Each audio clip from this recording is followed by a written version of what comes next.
بسم اللہ الرحمن الرحیم۔ انجینئر محمد علی مرزا اپنی اکیڈمی کی بجائے ڈسٹرکٹ جیل جہلم کے اندر 3 MPO کے تحت موجود ہے۔ وہ گرفتار ہے یا حفاظتی تحویل میں ہے۔ یہاں تک پہنچنے کے اسباب میں ایک بنیادی سبب کیا ہے کہ وہ عیسائیت کے عقیدے کی وضاحت کر رہے تھے اور اسی کے ضمن میں یہاں تک پہنچ گئے۔ مرزا صاحب کا ایک مزاج ہے کہ وہ اپنے مخالفین پر نقد کرتے ہیں، وہ ان کو کرٹیسائز کرتے ہیں اور ان کے جو الفاظ ہیں، جو کلمات ہیں، جس زبان کا وہ استعمال کرتے ہیں، وہ ظاہراً انتہائی اخلاقی گراوٹ کا ثبوت دیتی ہے، اور وہ اس طرح کے شدید اور سخت ترین جملے استعمال کر جاتے ہیں جو کہ فریق مخالف کے درمیان غم اور غصے کی لہر جو ہے اس کو بیدار کر دیتے ہیں۔ یہی وجہ ہے کہ مذہبی طبقے کی جانب سے بہت دفعہ مرزا صاحب کے خلاف آواز بلند کی گئی، احتجاجات بھی کیے گئے اور ان کے خلاف درخواستیں بھی دی گئی، لیکن یہ ایک ایسی وجہ بنی جس نے مرزا صاحب کو اکیڈمی سے اٹھوا کر جیل کے اندر پہنچا دیا اور ان کی اکیڈمی سیل ہو گئی۔ اب بات کیا تھی کہ مرزا صاحب اپنی اکیڈمی میں گفتگو کر رہے تھے اور اس گفتگو کے اندر انہوں نے یہ بات کہی کہ مولوی جو ہیں وہ یہ بات کہنا شروع ہو گئے ہیں کہ عیسیٰ علیہ السلام کے ماننے والے یعنی عیسائی وہ نبی صلی اللہ علیہ وسلم کو بھی اللہ کا نبی مانتے ہیں، جو کہ مرزا صاحب کا ایک الزام تھا۔ کوئی بھی عالم یہ بات نہیں کہتا۔ اگر یہ بات ہو کہ وہ حضور صلی اللہ علیہ وسلم کو ماننا شروع کر دیں تو پھر وہ عیسائی نہ رہے، پھر تو وہ مسلمان ہو گئے۔ تو آخر میں انہوں نے خود بھی یہ بات کہی۔ پھر انہوں نے کہا کہ عیسائی تو وہ ہیں کہ جو دجال کی نسبت علیہ باللہ نبی علیہ الصلوۃ والتسلیم کی طرف کرتے ہیں، یا اور اس کے بعد وضاحتی بیان میں کہا کہ وہ سمجھتے ہیں۔ تو ایک ہے کہنا، ایک ہے سمجھنا۔ تو اب ان دونوں چیزوں کی بھی وہ وضاحت پہ وضاحت کر رہے تھے، اور پھر اس سے آگے بڑھ کر انہوں نے کہا کہ وہ نبی اکرم صلی اللہ علیہ وسلم کے حوالے سے اس قدر سخت عقیدہ رکھتے ہیں، پھر بھی قرآن ہمیں کہتا ہے کہ تم ان کے ساتھ نکاح کر لو۔ بھئی ہر وہ عیسائی جس کا یہ عقیدہ ہے اس کے ساتھ نکاح جائز ہے، یہ آپ کو کس نے کہہ دیا؟ یہ تو کہیں بھی نہیں لکھا ہوا کہ جو گستاخی کا کھلا عقیدہ رکھتا ہو اور اہل کتاب ہو اس کے ساتھ نکاح جائز ہے۔ مرزا صاحب کی یہ بنیادی بات ہی غلط ہے۔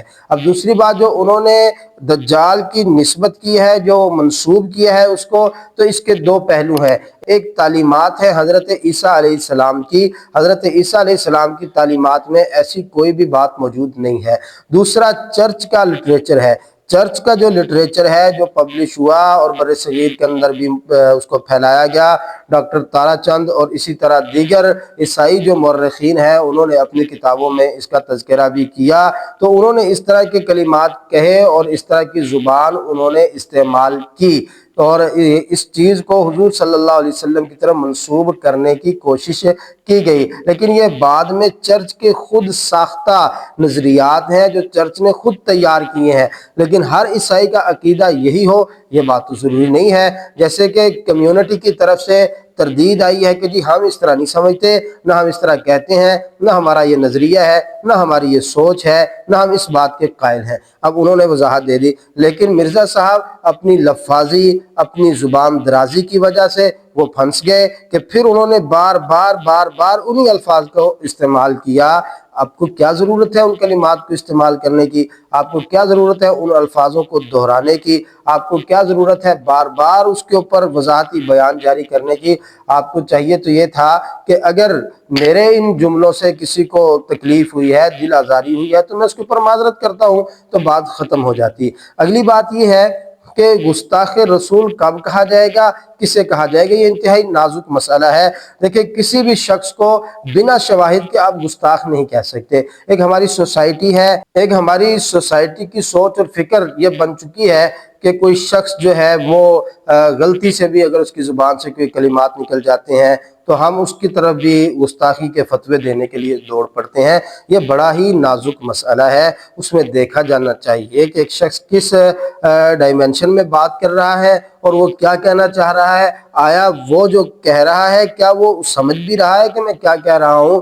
تو مرزا صاحب نے جو کہا، ان کا کہنا اور ان کا سمجھنا، یہ دونوں چیزیں سامنے رکھنی چاہیے۔ اس کی بنیاد پر ہم کوئی کفر کا فتویٰ یہ تو نہیں کر سکتے، لیکن اس سے ہمیں یہ سبق ضرور ملتا ہے کہ جب انسان اپنے ناقدین کے خلاف سخت زبان استعمال کرتا ہے اور ایک گری ہوئی زبان استعمال کرتا ہے تو وہ زبان کبھی نہ کبھی اس کو خود ہی پھنسا دیتی ہے، جیسے کہ مرزا صاحب پھنس چکے ہیں۔ اب اگلی بات یہ ہے کہ 3 MPO کیا ہے؟